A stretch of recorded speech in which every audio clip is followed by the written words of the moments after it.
চলে যাওয়াটা খুব দুর্ভাগ্যজনক।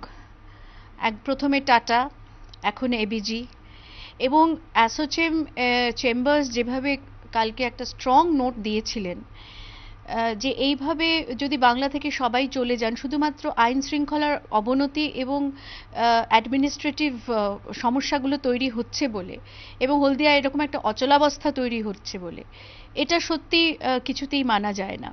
দলীয় স্বার্থ কায়েম করার জন্যই এটা হয়েছে, এটাও খুব পরিষ্কার। এবং সেখানে যে রাজ্যসভার এমপিদের নাম উঠে আসছে এবং তারা যেভাবে স্টেটমেন্ট দিচ্ছেন বা যেভাবে রিয়্যাক্ট করছেন, তাতে তো এটা পরিষ্কার যেটা দলতন্ত্র প্রতিষ্ঠা করা হচ্ছে। আমার মনে হয় এই অচলাবস্থাটার পুরোটা নিয়ে একটা সিবিআই তদন্ত করা উচিত।